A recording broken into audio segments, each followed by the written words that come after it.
So this is Beth Sager. I'm doing a Lexington local with Emily Passman, who luckily she lives in Lexington, but somehow she scored 6 months in California. I mean, like, how lucky are you? Right. That's super nice. So It's really nice. It's yeah. very nice to know that I'm not going to have a freezing cold winter this year. Yes. So this is not a typical thing for you to head to. No, I'm a New Englander, but my husband found a job here that he couldn't pass up, and I said I'll try it for 6 months. So, Oh, you know, we can also do bi-coastal, and I can go home and spend the summer at home in Lexington. right. So anything is, but right now I'm here and I'm really trying to get into this. It's a very, very nice town. Okay. It's called Los Gatos. It's south of San Francisco. I know that. Yeah. And we're renting a teeny tiny little house. So my studio here is way smaller than at home. I have a little slideshow that I'm gonna Oh, show. good. And there are some scenes of my studio at home, which is on East Street in Lexington, and it's in a barn behind my house.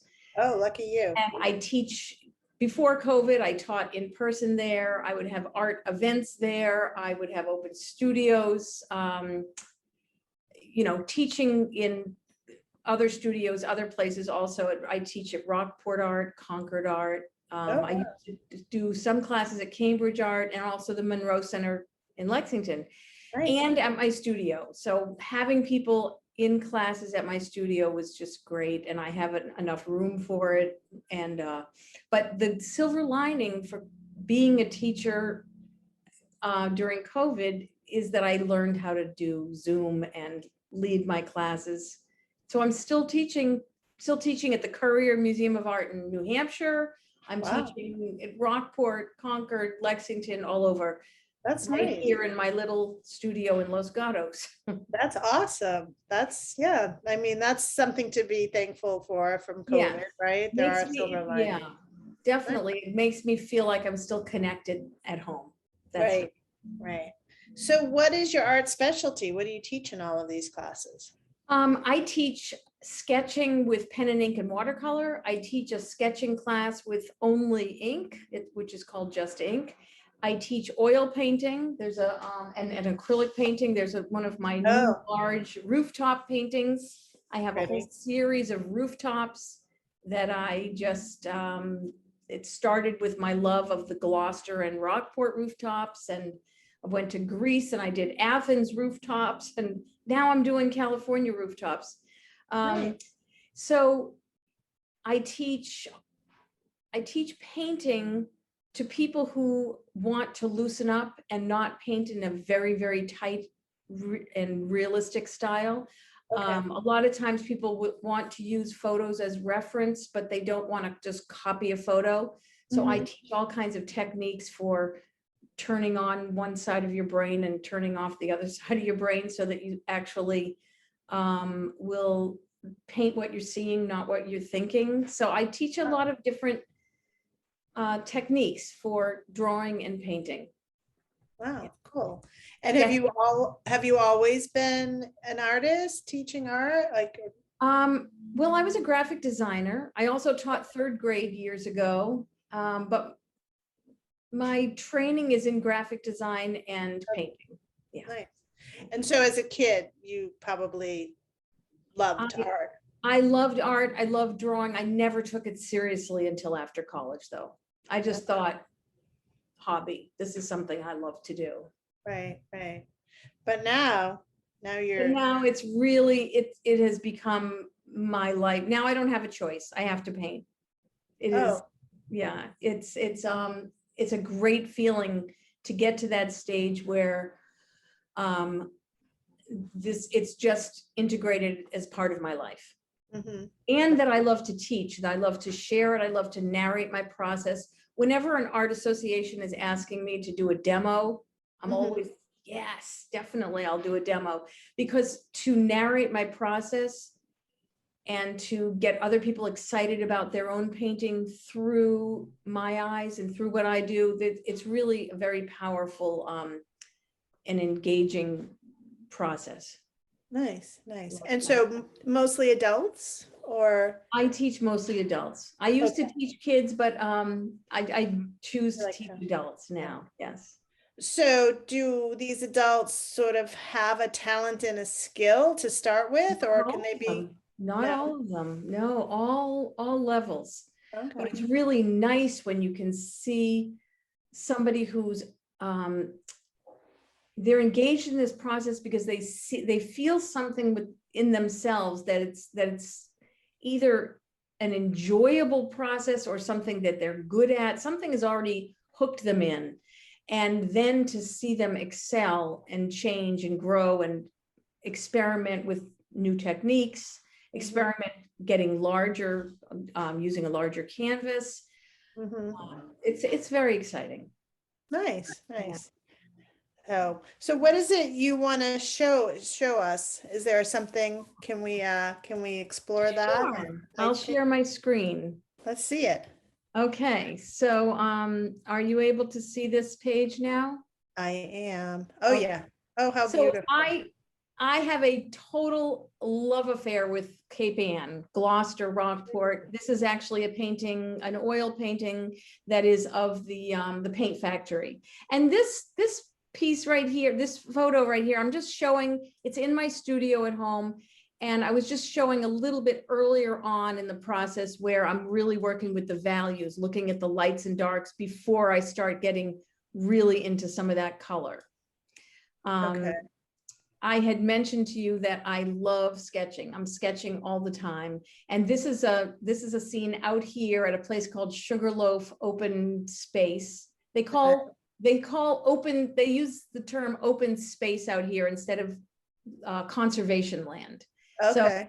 this is it's called Sugarloaf Open Space, and that's my dog Eva and me, and I'm doing an ink sketch on both sides of my sketchbook of this just beautiful place I was. The photo is a little dark, but it what really was a magical place. Lovely, lovely. This, I just decided to do a little page that compiled little pieces of my art life. Here are some students in my Okay. Lexington studio. This is some sketches of shells that I've done. This I actually sketched yesterday with my son on the beach in Santa Cruz. This place is called Natural Bridges State Beach. Oh, it's pretty.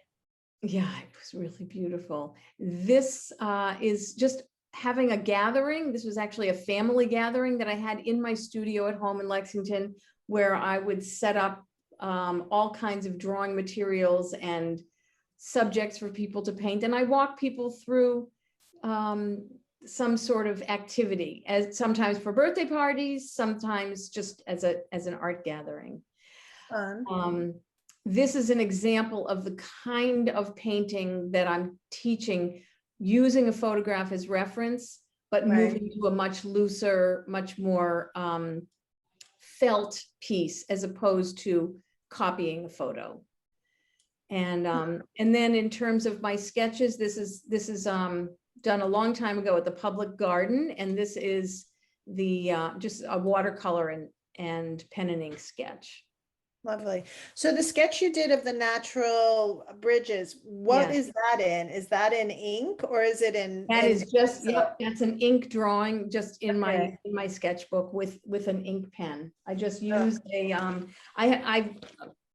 a collector of all kinds of different types of ink pens, but my favorite right now, this month, is this thing called the Lamy pen. I could do an ad for them because I love their product, but it's a disposable cartridge pen, and it never seems to clog. And what's nice about it is this one's not permanent ink, so I can sketch with it. And then if I take a little water on a brush, I can actually pull the ink and it'll dissolve so that it will, I don't know that I did any of that in there. Maybe I did do some of the dissolving, but that was mostly a line sketch. Yeah. Yeah. And I mentioned that I have this sort of love affair with rooftops and buildings. This is a scene of the town I'm living in right now, Los Gatos, California. And this is, and that's San Jose in the distance. Okay. This is a small hill in town where you can walk up and get a nice view of the Silicon Valley. And then this is a scene in Cambridge, Massachusetts. So I'm very interested in painting what I call beauty in the ordinary. So, this is a garage, and we see these scenes in Cambridge, in Boston, in New England, everywhere. And it's kind of, I find if there's light and color and form, I can find the beauty. It doesn't have to be a beautiful bouquet of flowers. Right. And this is some other examples of rooftops. This is in Athens, Greece. Lovely. Thank you. This is another of the Gloucester rooftops in process, and then this one is the finished. This is about a 36 by 36, also in my studio in Lexington. Nice. Thank you. So do you paint them inside your studio, or do you paint them on outside? Sometimes I will paint plein air, but for these huge, and certainly all my sketching is plein air, which basically translates to painting in the open air. But these very, very large ones, I might do some sketching outside, take a lot of pictures, but I come back to the studio to work on these. Like this one is 48 by 48. And that's my husband, Bill. And I asked him to come in and just give me some feedback. I don't remember what it was he was saying, but looks a little bit critical. That's very brave of you. I don't know if I could ask my husband for feedback. Right. The dog's looking away, but he's so. This is, I also love doing other kinds of artwork, even though I certainly am not at a level where I could teach it, but I dabble in a lot of different things. And this is a mosaic that I did just at the beginning of COVID. I started this mosaic for my backsplash in the kitchen. And so I'm starting in the studio there, and this is showing in process, where I'm just moving things around and getting the feel. I had friends drop off put on their porches, because remember, this was the beginning of COVID, nobody was going anywhere near. So I put an ad on the Lexington Facebook page, and I asked if people had old china and ceramics that I could break. So lots of people gave me stuff, and this is my final product. That's awesome. Yeah, I really, really had fun doing that backsplash and learning that process. Somebody lent me those goggles, and I had a great time. Nice. And this is just an example. I'm showing an example of how, I take zillions of photos of rooftops. This is the one that I'm using in order to paint the painting that you see behind me on the easel and that I showed you earlier. And here's the scene in my studio that I'm in right now. It actually looks bigger in this photo than it really is. I mean, I could practically touch that painting. Oh, really? Okay. Well, it does. It looks huge. It looks so I'm cute. sitting at that desk now, and if I just roll my chair, I'm right there. It's Nice. yeah, it's a little deceiving. And sometimes I will start these paintings with an orange or something very warm underneath, so that the whole way through the painting, there's a feeling of warmth coming through instead of the white of the canvas. Oh, that's interesting. Yeah. And so this is just an example of the kind of photo that I'll work from.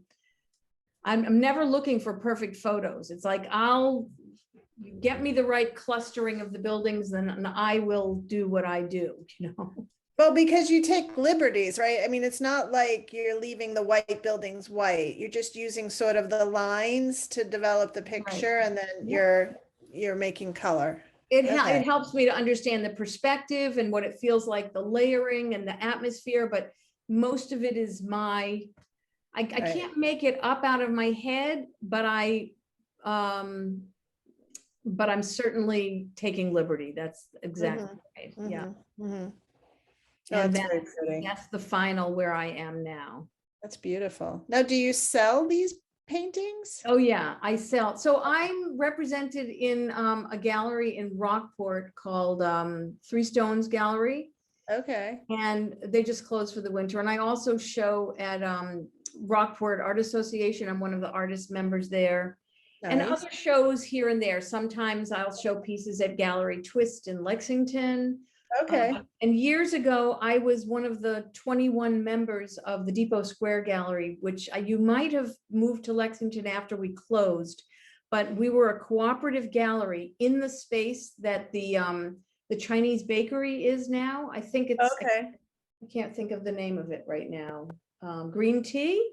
Yes. Yeah. Yeah. Right in that space, we had a cooperative gallery that was, there were 21 members at, at the stage. I was there for about maybe 4 or 5 years at the end of, but they had been going for many, many years until it was just too expensive. We didn't sell enough paintings to pay almost $6,000 in rent for that Wow. space. Right. So Yeah. that's That's the good. story in Lexington.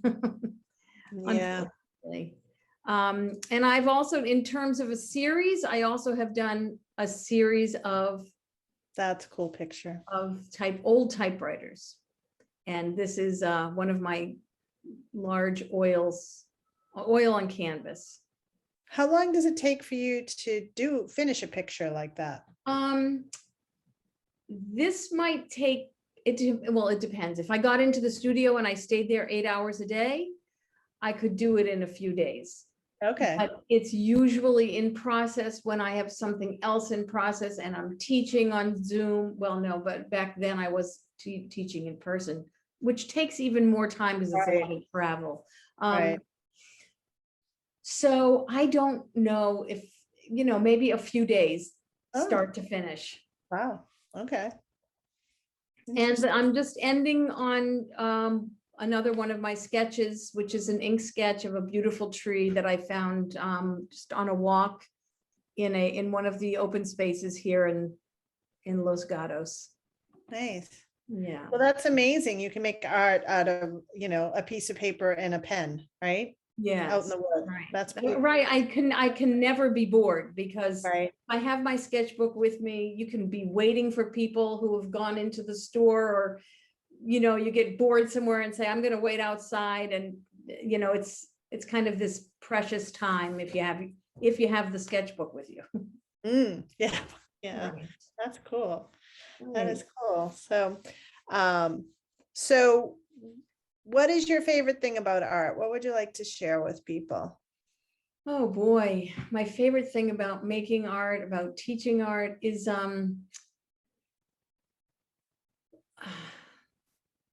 the space that it puts me in.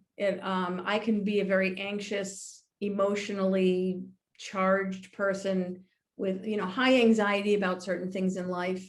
Mhm. And when I paint, when I draw, I find that I've never tried to take my blood pressure before and after, but I'm pretty sure that it comes way down. And I wouldn't call it a meditative state because I think that there's something that's very engaged in terms of the connection between my seeing and my drawing, or my seeing and my painting.